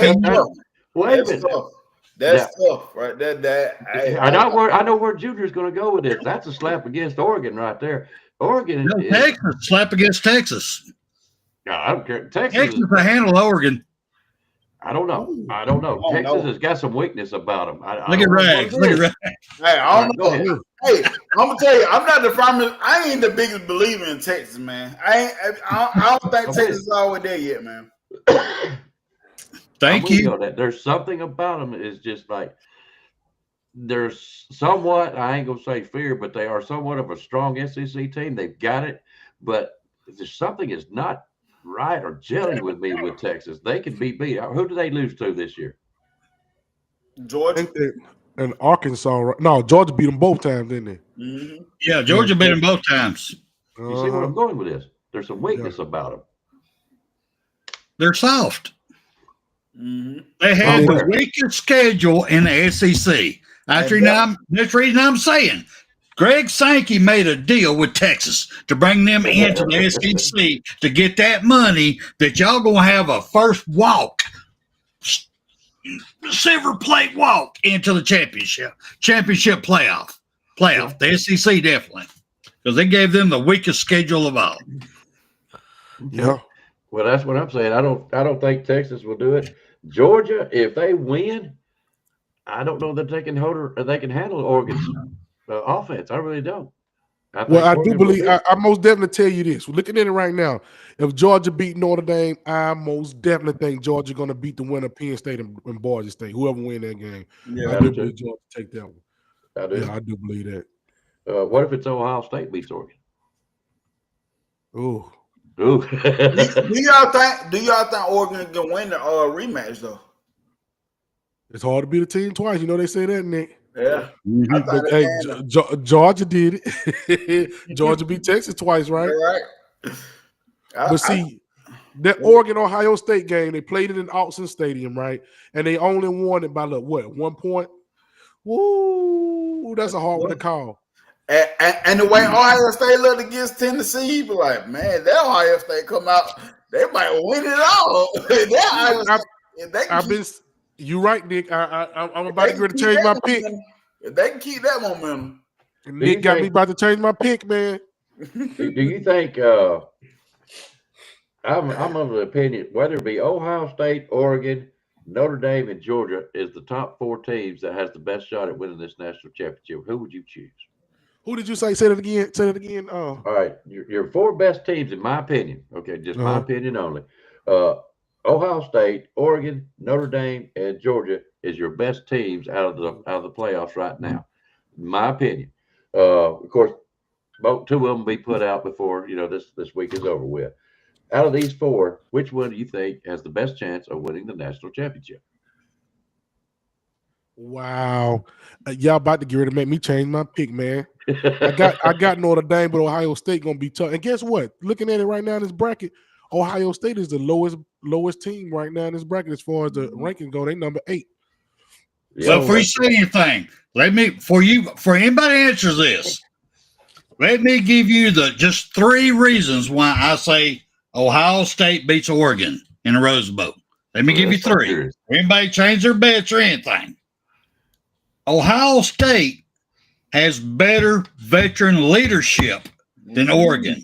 They have 4 5-year seniors that if you start getting down, they can get up in your face, they can grab you by the jockey strap, they can pump you back up into the game in a heartbeat.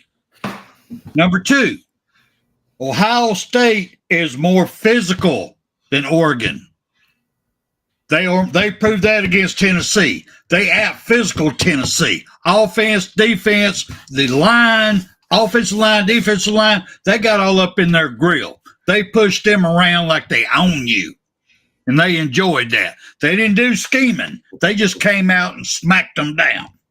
Number 3, Ohio State is more hungry than Oregon. A boatload of the Ohio State players could have went to NFL last year. Could have left. They had it.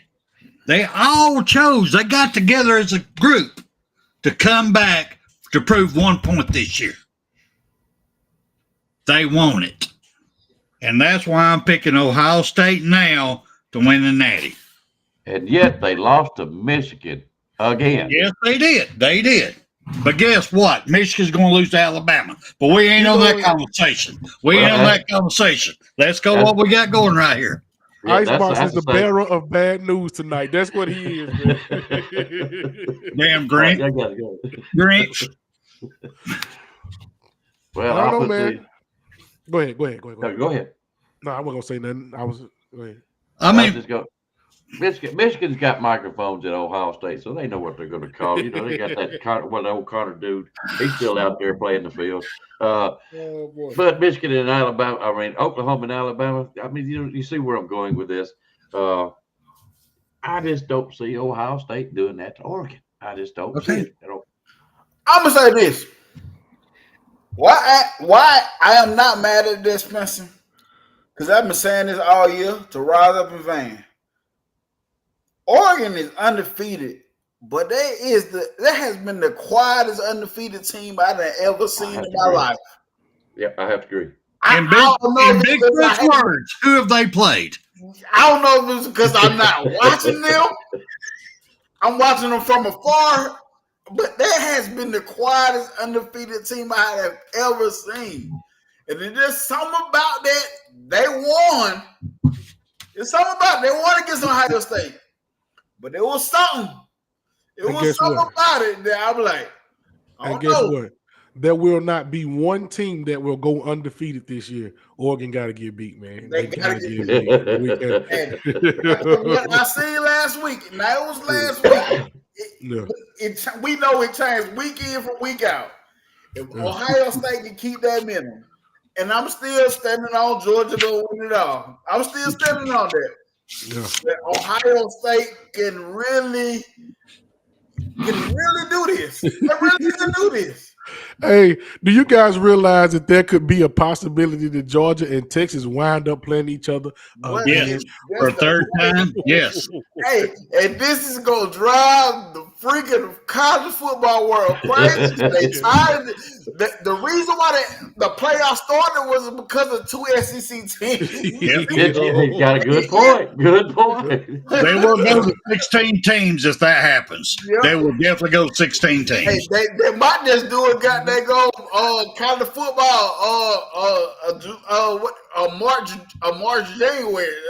January Madness, whatever. December Madness. They might go crazy. Like, nope. And guess what? Georgia gonna beat them again. It's gonna be crazy, man. 3 times in 1 year, man. Oh my God. Yeah, we don't need to see that one again. We most let me play instigator. What if Notre Dame and Ohio State meet? That's a good one, man. That's crazy. That's Marcus Freeman's. That's his alma mater. Play linebacker there. Yeah. So he's gonna love to play again. Well, I don't know if he's gonna love it, but yeah, that'll be a nice little game right there, man. Hey, I believe so. It'll be some big ticket sales. Yeah, I will watch that game. Watch that game. So what if that happens? Notice that Ohio State is pissed off at Ryan Day, got enough to go. Then he go over to Ohio State. I got a better one for y'all. What if Boise State and Arizona State played in the freaking championship game? Hey, no. You talking about college fans? You talking about college football fans? I ain't gonna want to watch that. I'm like, you ain't watching it nowhere then, because I'm watching it regardless of what happens. I think the whole economy will be hurt. The chicken wing sales gonna go down. Everything gonna go. The liquor sales.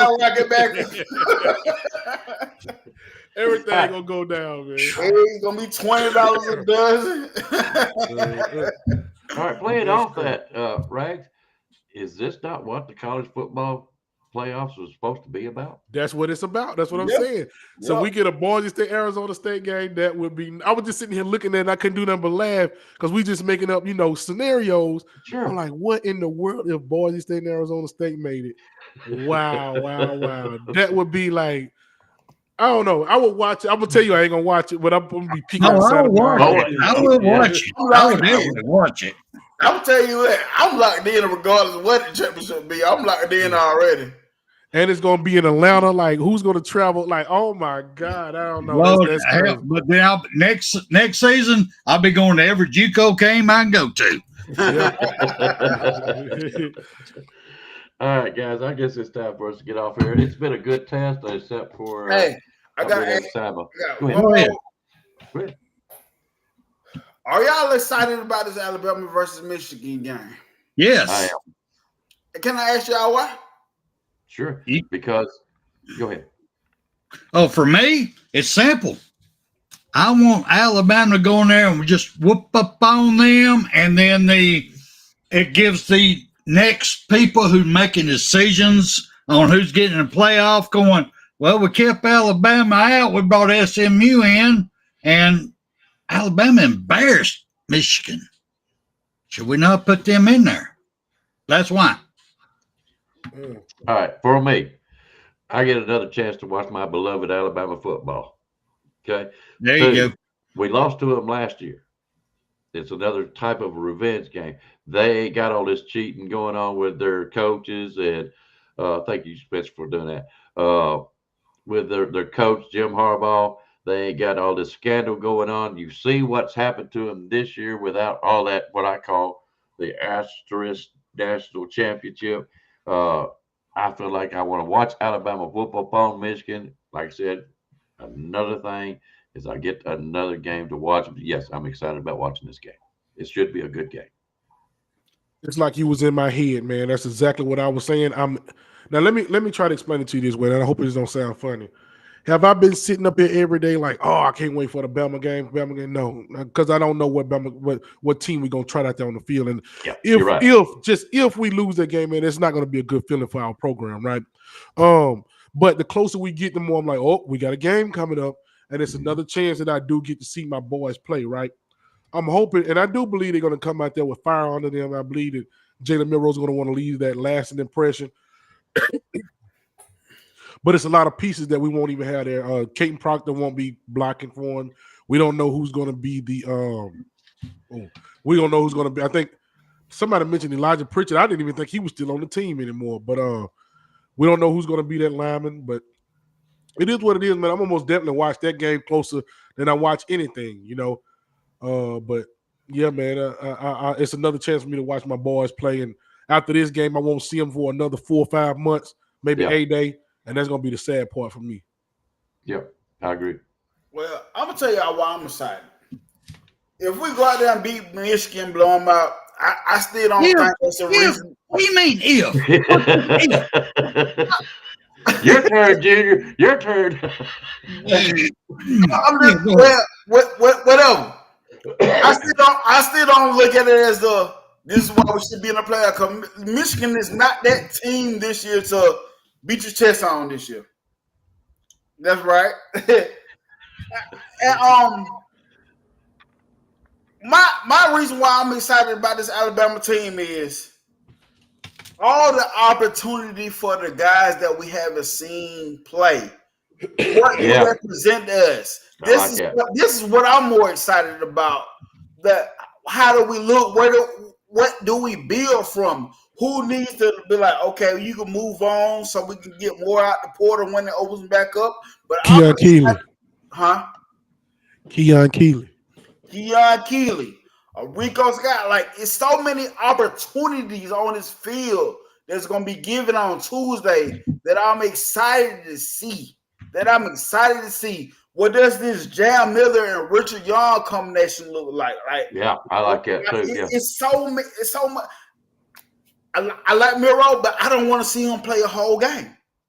I don't want to see him play a whole game. I want to see us move forward that game too in the quarterback room. I wouldn't be mad if he pulled a Cam Ward. Honestly, I really wouldn't be mad. I'm just excited about the opportunities that the guys that we don't get to see play. That is why I'm excited about it. Am I excited about the rematch against Notre Dame? Michigan?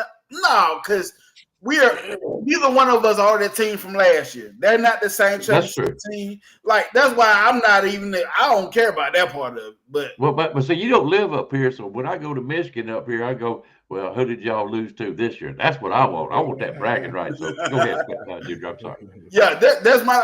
I'm not even. I don't even care about that. I don't care about the DeBoer versus Michigan rematch, the Alabama versus. I don't care about that because Michigan is not the team from last year, and we're not the team from last year.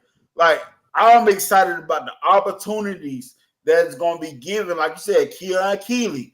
Do we see Jeremiah Beeman just unleash this game? The younger defensive line guys unleash this game. Man, it's so many opportunities. The wide receiver opportunities.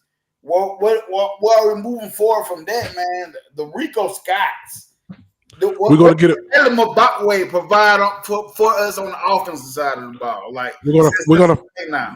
we're also gonna find out a little bit more about some of the players that's gonna be coming back. Damani Jackson's and all those guys, right? And you know, they with that whole JUCO thing that Diego Pavia brought up, you got Justin Jefferson now. What do you do with him? Do he get an extra year of eligibility due to the JUCO, right? So that's some of the stuff I'm gonna be excited about, man. Just knowing what the future is gonna be going. Yeah, and that's why I'm so excited because talking about our secondary this year, we went from being so young to Keon Sabb announced that he's returning. So now, did he, Nick? Yes. When was this? Earlier today. Whoa! Oh, You know what I'm saying? So what I'm looking for next year to this team is it's gonna remind me so much more of an older Alabama team where the quarterback play might be up to par, but it's gonna be a lot of players around the quarterback to be able to lead this Alabama team. So this team was so quarterback oriented where it depended on so much of the quarterback versus the past. We had athletes around the quarterback to make this team go forward and do what it would do. And I feel like this team could be more of that next season. And I really want to see the pieces in this game moving on to next season. That's me. Are you saying we're going back to Jay Barker Day and Greg McEnroe? Hey, talking about the day we won national championships. Yeah. Yeah. I'm just saying. So we got a lot of talent that's a whole lot better than Jay Barker sitting in the. Exactly. No, I'm not saying that type of quarterback play, but I'm saying this team is going to have the quarterback is going to have so many athletes on both sides of the ball around him that it shouldn't be so. If the quarterback doesn't do this, like let's put the ball in these boys' hands. Let's depend on this defense that got experience now to do what they need to do. Now, would the play calling be there? Hey, let's see where we go with the play calling. Because, honest opinion, I think both coordinators are going to be there. I think both coordinators are going to be there. Wow, I like this, man. That's some good news right there, Nick. So we're going to have Bray Hubbard back there. We're going to have that boy. We're going to boy Kia. We're going to have Xavier Brown with the possibility of DeMarty Jackson. Hey, might even be a possibility. King, the guys that we already got there, Deshaun Jones, King Mack. Like, it's so much. Red Morgan. Yeah. And then I heard the other night that, and I don't know how true it is, but I heard that Deontay Lawson might be considering. And I don't know what that's about. I heard that too, but yeah. You know what I'm saying? It was just a hear. It was just a hear. Just a rumor going around. But he gonna be hanging all back if he decide to come back. Yep. So for me, this Michigan game ain't all about the rematching, the beat the brakes off them and prove the why we should be in the playoffs. It's all about moving forward. What do we look like moving forward? What do we build off from these pieces that are getting opportunities that never got opportunities? How can we build from this? Yeah, I like that. You'll be like me. You'll be more interested in this game for that reason, but you'll also be interested in the spring game. Yeah, just to see. No, definitely. Now, I will say this, guys. Do me a favor. If you haven't seen it yet, go back and look at Michael Carroll's, I think it's his junior year. Go back and watch this cat. He is an assassin, dude. Yeah, that's the lineman, ain't it? Is that the lineman?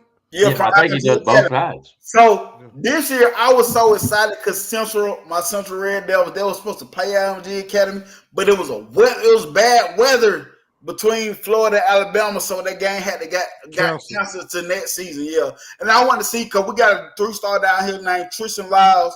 He's right, 400 something in the country, but that dude is like that. Alabama haven't offered him. He visited Alabama, but he one of them dudes is like that. And I really go ahead, Nick. I'm sorry. Go ahead. Go ahead. I go after you get done. Go ahead. And I was just saying, I just want to see that Michael Carroll guy versus what our guy down here faced look like against. Because I seen Mal Waldrop that's committed to Alabama. He from down here. I seen him in action. He looks good at times, but I actually seen him go against an edge from Auburn that's 6'4", 260, and that 6'4", 260 edge made Mal Waldrop look kind of crazy. That's why he whipped. That's why he's gonna play ball at the next level. I like him though. Yeah. Now all them boys gonna be playing in that Under Armour game. I looked at the roster the other day. Yeah. It's gonna be on January the 2nd. So right after the new year, man. Y'all tune into that. I was thinking about going. I don't know if I'm gonna go or not. I was going to ask you, when you go down there, do you watch the future guys like the young guys? The 8th graders, yeah, I did the last time I went. So if you do go, I hear you, it's doubtful, but if you do go, it's a guy down there from Phoenix City, played on my son's team, big play BA, number 4. He's the truth. We talked about Travis Hunter being like Deion Sanders, then we stopped talking about him being like Deion Sanders. We just saw Travis Hunter. He's going to be the guy. the next Travis Hunter, then by the end of it, you're gonna be like, nah, he him. Yeah. And see, even in that Navy All-American game that's gonna be played in San Antonio, they're gonna be playing underclassmen this year. So you can get ready to look for that. I don't know if I like that, but it's gonna be a lot of underclassmen playing in there, I think, this year. So we can look forward to that too. So I don't know if y'all just seen we got that big recruit from Gaston City. I don't know a lot about that guy. That's where I'm from. And I was gonna go down there and try to get some footage, but he did that too quick, man. I ain't know he was gonna do it that quick, but I missed out on that one. But I'll try to get y'all some more stuff if it ever, occur or whatever. But Lord have mercy, y'all just ruffled some of this old man's feathers right here. Let's go. Y'all just did. So I gotta ask this real quick. This will be my last words. I gotta ask this real quick to all y'all. Do y'all think it's a good thing that Mr. Hunter won the Heisman Trophy? So these young men think they can go both ways instead of honing their skills? Do they want an opportunity to get hurt both ways? Now in high school, when you only got 81 players total, yeah, you got to go both ways. But when you get up to that level, do you really want to put yourself in that situation that you want to take yourself out of football altogether? Because that's after Mr. Hunter has won the Heisman. Now you hear this all. We want to go both ways. I got to have this. I want to go both ways. You really do, huh? Go for it, son. Go ahead. Tennessee, one of the Tennessee players that are having a discussion right now with Tennessee about his future because he want to play both ways. And I told people, this is the copycat league that we in. Everybody wanted to be Jordan, but it was only one Jordan. Then came Kobe. Everybody wanted to be Kobe, but it was still one Kobe. Then come LeBron. Everybody wanted to be LeBron. Everybody wanted to be Curry, but there's only still one of them. So, yes, we're going to see a lot of players now because you've seen Travis Hunter do it at a high level and do it very effective on both sides. But, guys, players, it takes a different type of training. It takes a different type of mindset. It takes a different type of mentality to pull it off effectively. Now, real quick, back to you, Nick Samuel. With that being said, though, how many coaches do we have here right now? And our great Coach DeBoer ain't one of them that has a cojones to go, no, son, I need you here. Offense or D, I need you here. I can't afford to get you hurt. How many of them do we have? It's not going to be a lot because it's a business decision. It's their money. They're like, I need you. I just need you here at the school. I'm telling you, it's gonna force a lot of stuff. Young players gonna be getting a lot of early playing time, and they ain't ready. But they're gonna have to play them because they didn't pay too much money. My brother Rags, what you got, bro? And another thing, they don't want to feel that domino effect because, like I said, if one player leave, that could affect the relationship, and they'll want to leave and follow them. And you never know what's going to happen, man. So, now I say you need to focus on one position. Now, I'm going to say this, and I know I'm going to get a lot of backlash for this one. Travis Hunter did a great job, and he did it. Yeah. But I just don't believe that the competition was the just freaking world class. You get what I'm saying? When you're in the SEC, look at the receivers that LSU put out year in and year out. And you got to cover these guys. Now you got to go back and play offense. You get what I'm saying? It's like it's a task, man, playing against some of the world-class athletes. Not to say he didn't play against some good athletes, but I'm just one of those guys. I do believe the competition that will allow you to do certain things that looks amazing. Then everybody else want to, like Nick say, copycat it, and then it don't end up looking the same. Now you got Mbakwe out there getting torched by Squirrel White on one of them boys on another team. You get what I'm saying? And I don't know, brother. All I got to say is this: it's a shame they lost to BYU 36-14. See what I'm saying? No, that wasn't a loss. That was not a loss, brother. What was it? What was it, Spencer? Beat down. That was it was worse than that. We don't have the MA, and I can't say it, brother. It was old. They took their Bibles and beat them all up across the head with their Bibles. Let me help you back up, brother. Yeah, that's a smack your mama loss right there. Yeah, why'd you even let him on the team? I was like, dang, Shador, your daddy cried on TV because of y'all, bro. Yeah, boy, that was pitiful. That was a hard. His daddy walked off and got in a golf cart because they lost. Anyway, y'all, I gotta get up out of here. Yep. I gotta go work tomorrow. All right, Spencer, go ahead with your last words. I just did. Okay. That was my last words. What you got, Ray? Roll Tide, brother. Roll Tide. We're taking Michigan down. We're going to prove a point to the world, to the whole world, that we should have been in this 12-team playoff. Because we would have been in the easiest track there was. But we ain't. And it is what it is. Roll Tide, brothers and sisters. Amen, brother. Hey, I second that. That's what I'm going to say too, man. And I want to say I had fun on here with my brothers tonight, man. Hopefully we can do a little bit of this, a little bit more of this, man. Y'all stay tuned. We're going to have some future stuff going on, man. Me and these three guys right here, man. Hopefully we're going to be going up from here. Coming on too. Another edition coming on too, yeah. And I just want to say it, man. I want to say for all Crimson Tide football fans, can I please get a Roll Tide roll, baby?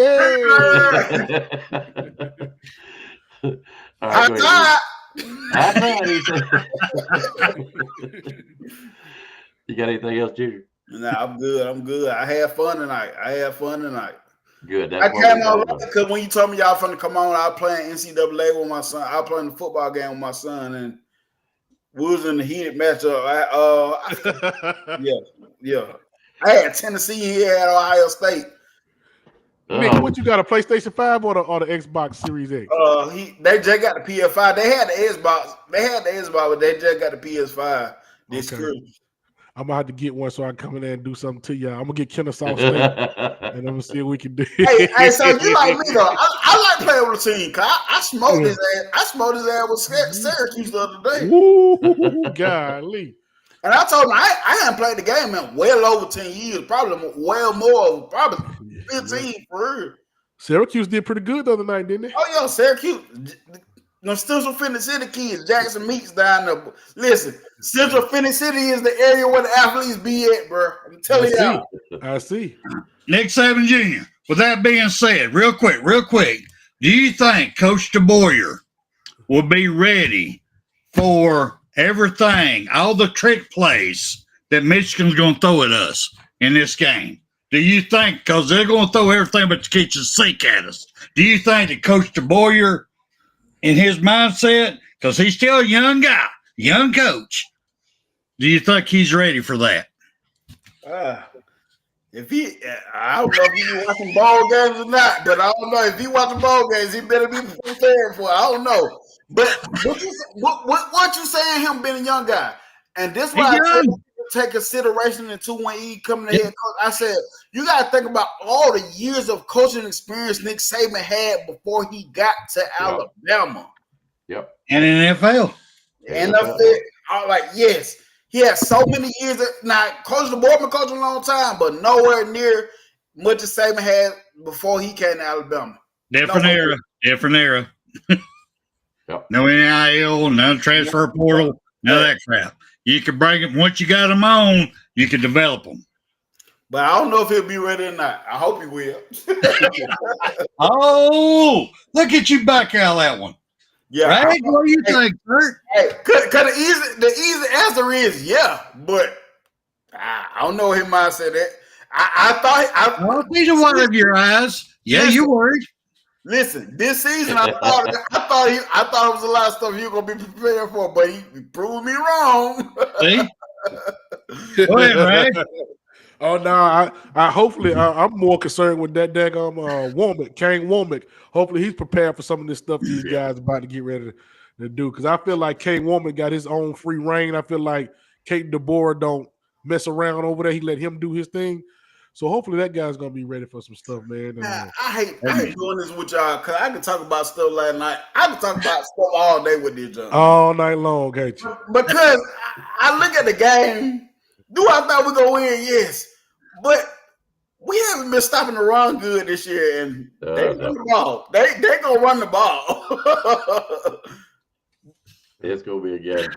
All right. Well, my last word, guys, is simply this. It's been a good test. This was what I was wanting for. I want to thank some of the chat room that come in late. Gelato, Wheel Sports, Road Tide Robin. And there were some other folks in here that I don't want to scroll back too far. Thank y'all for coming in and joining us tonight. I think it's been a successful test. I enjoyed this show. Everybody done great.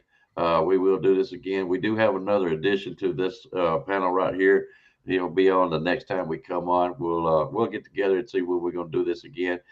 Guys, thank y'all. I enjoyed it. Thank y'all for letting me be part of it. Well, you're more than welcome. Now we got to set up so we can share it with everybody's family, because we're one big family. We got Rag's family. We got Nick Saban Jr.'s family. We got our family. We got CTS family. We're going to combine them all, y'all, on this show. That's what we're doing. And we're taking over 2025. So get ready, ladies and gentlemen. We're coming. All right. With that being said, guys, wait a minute. Now, just in case, where'd it go? Just in I didn't case. say that. There you go. I want to make sure. And Rags and Fitness, I don't know, is it still on here? Well, I didn't find it. Where's it in there? We need Rags' information. I bet somebody hit a button. It'll be on there next time. It sure will. I'll fix that. Guarantee. All right, guys, we're gonna get out here. Thank y'all. Roll that gun tight. Y'all enjoy the ball games. Enjoy the Love you, brothers. Love y'all. We had fun. You've got to be better in all three areas of life, which of course are spiritual, mental, and physical. You must be able to discipline yourself. If you don't learn but one thing out of football, it'll be worthwhile. There's certain sacrifices that you will have to make. There are going to be many sacrifices you have to make in later life. To fight. Oh, I don't mean fist fight. I mean to get up and come back and get up and come back and get up and come back again after you've been knocked down. And that could happen to you in later life.